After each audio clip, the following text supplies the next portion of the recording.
देशभक्तांनी अतिशय मोलाचे काम केले. आमच्या शेजारचं राज्य सुद्धा एकेकाळी गुजरातकडे वाहत असतं एक राज्य आणि गुजरातने सुद्धा अतिशय उत्तम प्रशासक यांचं देशाला करून दिली. किंवा लोकांना फारशी कदाचित माहिती नसेल, बाबूराव दत्तूबाई म्हणून एक अतिशय कर्तव्यात स्वच्छ आणि प्रामाणिक असे मुख्यमंत्री गुजरातचे जिल्हे. बाबूरावांच्या नंतरच्या काळामध्ये माधवजी सोळंकी असतील, शिवराजराव पटेल असतील, अनेकांची नावं सांगता येतील की गुजरातने उत्तम प्रशासक देशाला दिले. ही नावं मी आता आपल्या सगळ्यांना सांगितली. यांचे एक वैशिष्ट्य होतं, यापैकी कुणालाही त्यांच्या राज्याचा कधी तडीभार केलं गेलं. तो प्रसंग कधी राज्यकर्त्यांचा आला नाही आणि त्यामुळं तडीभार न केलेले आणि गृहखातं आणि गुजरातकडून योगदान देणारं अशा प्रकारच्या नेत्यांची आम्हाला आठवण. तर देशाच्या गृहमंत्र्यांनी काही भाषणं केली, विधान केली, भाषण करण्याचा त्यांचा अधिकार आहे. पण तुम्ही मग माहिती अधिक घेऊन वाचन केली तर लोकांच्या मनामध्ये शंकेची स्थिती निर्माण होईल. त्यांनी 1978 सालपासून माझी आठवण करत होती आणि 1958 सालापासून मी राजकारणात प्रशासनात काय केलं त्याचा उल्लेख त्यांनी केला. तुम्हाला कदाचित माहीत असेल, मला माहिती नाही की 78 साली म्हणजे आज त्याला जवळपास 40 वर्ष होऊन गेली. त्यावेळी हे व्यक्ती कुठे होते राजकारणाची मला माहिती नाही. पण 1978 साली मी राज्याचा मुख्यमंत्री होते आणि माझ्या मंत्रिमंडळामध्ये जनसेनेचे नेते उत्तमराव पाटील, दुसरे नेते हर्षू अडवाणी, अकोल्याच्या डॉक्टर सोमनाथताई चौथे असे अनेक कर्तृत्ववान जनसंघाचे लोक माझ्या मंत्रिमंडळामध्ये होते आणि समन्वयाच्या 1978च्या पूर्व सरकारच्या सुरू माहिती घेतली किंवा वाचन केलं तर याच्या सगळ्यांनी महाराष्ट्रासाठी एकत्र येऊन अतिशय चांगल्या प्रकारचे योगदान दिलं. ते म्हणून मुख्यमंत्री असेल, उत्तमराव पाटील, उपमुख्यमंत्री गृहमंत्री असेल, हर्षू अडवाणी नगर विकास खात्याचे मंत्री असतील, सोमनाथ चौथे या आरोग्य खात्याच्या मंत्री असतील, असे अनेक लोक कर्तृत्ववान लोक आणि ज्यांची वास्तविक जनसंघाचे त्या सगळ्यांनी माझ्यासोबत काम केलं. आणि त्याच वेळेला संघटनेमध्ये आणखी 2 लोकांची मला आठवण होते की त्यांनी संघटनेमध्ये राहून आमच्या सगळ्या कामामध्ये सहकार्य केलं. त्याच्यामध्ये वसंतराव भागवत आणि प्रमोद भागवत यांचा उल्लेख हा प्रशासनासाठी केला. आणि त्यामुळे ही सगळी नेतृत्वाची फळी ही भाजपनं 1978 नंतरच्या काळामध्ये लिहिली. नंतरच्या काळामध्ये देशामध्ये सत्य होते, पण विविध राजकीय पक्षांच्या नेत्यांच्यामध्ये सुसंवाद होता. आणि त्याची उदाहरणं सांगायची झाली राजकीय राजकीय काय किंवा त्यावेळेचे गृहमंत्री हे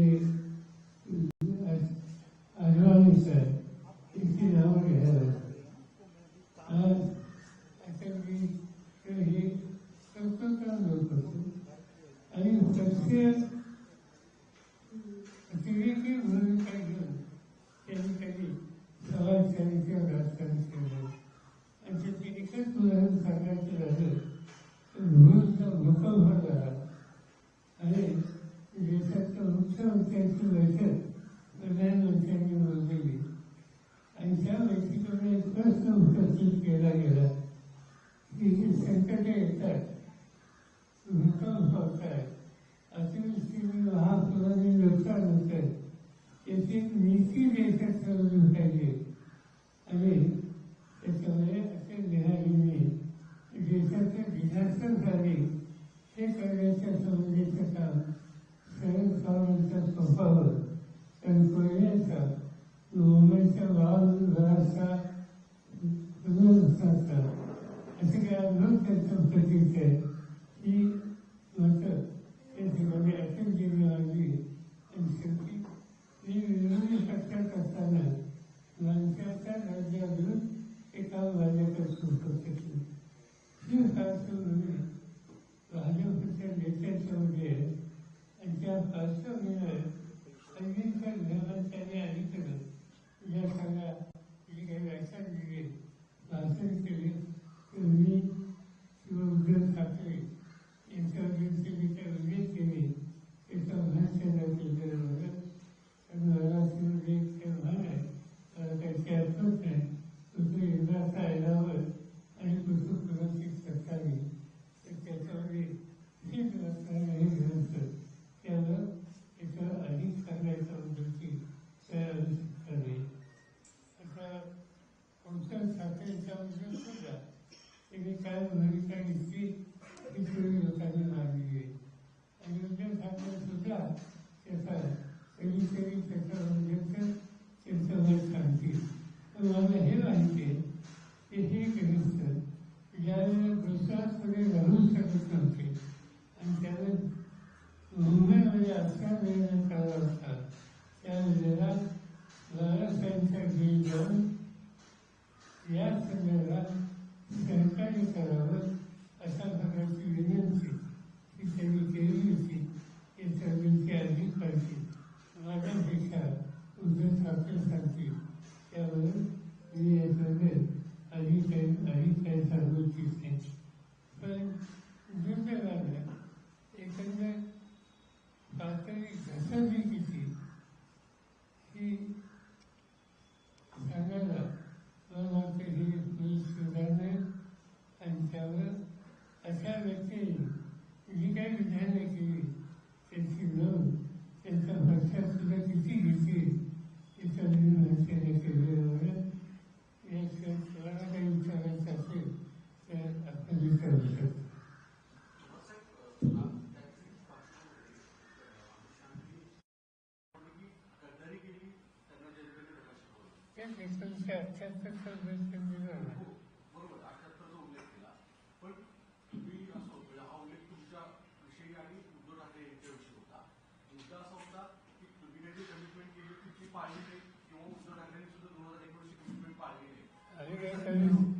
आम्ही काही करू त्यांना तर सांगायचं मी ह्या व्यवस्थाची माझी ओळख गेलो. एकदा काहीतरी मी अहमदाबादला गेलो आणि तिथं नागरी सरकारी बँकेचं एक बैठक होती. तिथे एका बँकेचं संचालक म्हणून यांची माझी ओळख करून दिली. त्याशिवाय त्यांची माझी ओळखही नव्हती. कुठच्या गोष्टीचं भाष्य त्यांच्या करण्याचा प्रसंग कधी आला.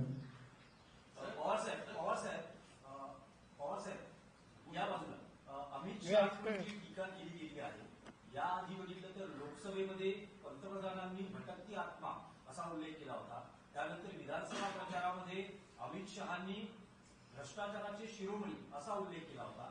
आताही तुमच्यावर टीका झालेली आहे. तर या ज्या टीका तुमच्यावर सतत होत आहे तर महाराष्ट्रात तुम्ही टीकेच्या रडारवर आहात, तुम्ही प्रमुख व्यक्ती आहात म्हणून होते आणि आता पवारांना ही टीका इतकी जिव्हारी का लागली जेव्हा या सतत टीका होत्या? जिव्हारी काही लागली त्याचं काही फारसे जिव्हारी लागली असे लोन घेणारी व्यक्तीच नाही. त्याचा ती लेवलच नाही. प्रश्न तो नाही. प्रश्न एकच आहे, तुम्ही सांगितलं लोकसभेच्या निवडणुकीच्या वेळेला या लोकांची भूमिका मला वेगळी दिसत होती. लोकसभेचा निकाल काय लागला हा माहिती आहे. विधानसभेच्या निवडणुकीमध्ये त्यांनी त्यांच्या भाषणाने व्यक्तिगत तिथं कोणावर बोलत नाही, पण लोकसभेचा निकाल लक्षामध्ये घेऊन त्यांनी अधिक काळजी घेतली, ही गोष्ट मान्य केली. मी ध्यानी बोललेलो. सर, इंडिया अलायन्सला घेऊन आपल्याला सध्याची जी स्थिती आहे त्या स्थितीवरून सामनामधून रोज काहीतरी लिहिलं जात आहे. पुन्हा एकदा गरज आलेली आहे का की आपण मध्यस्थी करावी, आपण पुढे जावं? कारण ज्या पद्धतीनं दिल्लीमध्ये सुद्धा काँग्रेस आणि आप वेगवेगळे लढत आहेत, त्यावर राष्ट्रवादीचा काय स्टँड आहे? दोन गोष्टी आहेत की इंडिया आघाडीमध्ये ज्यावेळेला आम्ही सगळे एकत्र होतो त्यावेळेला आमच्याबद्दल देश पातळीवरच्या ज्या संघटना आहेत, निवडणूक आहेत, त्याच्यामध्ये एकत्र येण्याचा उद्देश विचार होता.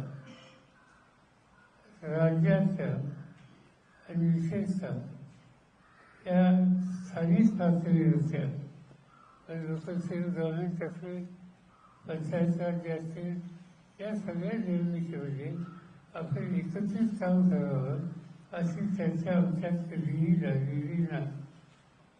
पण आता ज्या पद्धतीनं वृत्तपत्रांनी तिची नोंद घेतली, ही घेतल्याच्या नंतर कमीत कमी राष्ट्रीय पातळीवरच्या इश्यूच्यावर आपण एकत्र येण्याची जी भूमिका आहे त्याच्यात सातत्य ठेवण्याची आवश्यकता आहे.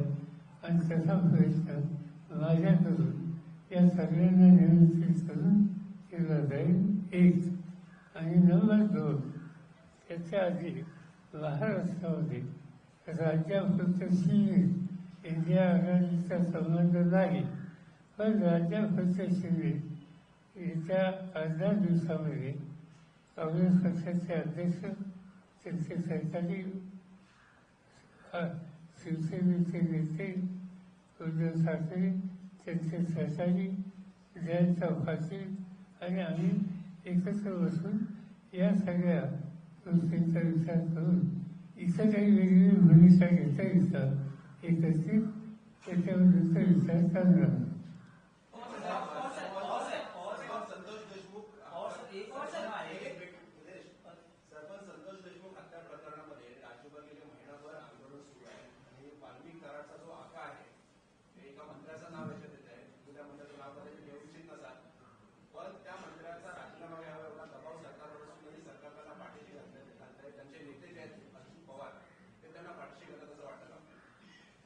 असं आहे की ते सगळं स्वतःलाच कसं चिंताजनक आहे. ज्या पद्धतीनं या तरुणाची हत्या केली गेली, त्याच्या भाषेवर कोण रोखलं, याबद्दलची जी चर्चा आहे आणि त्याची प्रचंड प्रतिक्रिया विशेषतः मराठवाड्याच्या काही जिल्ह्यात आहे. पहिल्यांदा त्या कुटुंबांना वेतनावलीच दिलं होतं, त्यांना वेतनावलीच दिलं होतं, परभणीला वेतनावली दिलं होतं. आणि तिथं लोकांच्या, सर्वसामान्य लोकांच्या जी मी प्रतिक्रिया पाहिली ती अतिशय चिंताजनक आहे. तिथं एक प्रकारचा प्रचंड जीव असा सामाजिक तणाव हा तिथे तयार होईल हे स्वच्छ दिसत होतं. आणि त्यावर याचं काहीतरी मार्ग काढला पाहिजे किंवा मी राज्याच्या प्रमुखांना मुख्यमंत्र्यांच्या कारणावर सुद्धा दाखवी आणि इथं राष्ट्रांना आणता लोकांच्यावरती, समाजाच्या सगळ्या घटकांच्यावरती एक वाक्यता आणि विस्तृतता ही कशी करता येईल याचा प्रयत्न करण्याची गरज आहे. हे त्यांच्या निर्णय राहिला बघूया आता काय होतं. दुसऱ्यानं काही ना काहीचे लोक घडत आहे, पण हे महाराष्ट्राला संविधानाचं नाही. आव्हान लोकांचा दृष्टिकोन सामंजस्य निर्माण करायला प्रयत्न करायचं असताना इथं राजकारण अजिबात न घडणं ही आहे. या संबंधित प्रश्न सगळे काही जण नेते वेगवेगळ्या पक्षाचे धनंजय मुंडेंचं राजीनाम्याची किंवा मंत्रिमंडळातून बाहेर जायची अपेक्षा करत आहेत. तुमचं व्यक्तिगत काय मत आहे? जोपर्यंत अजितदादांचं म्हणणं आहे की एव्हिडन्स सापडत नाही तोपर्यंत त्यांनी मंत्रिमंडळात राहायला काय हरकत नाही अशी भूमिका आहे तुमची, या संदर्भात काय? वाजवी वेळेचा घेतला याचा निकाल राज्याच्या प्रमुखांनी घेतला पाहिजे. सवय महाराष्ट्रात चर्चा काय याची नोंद त्यांनी घेतली पाहिजे. याच्याबद्दल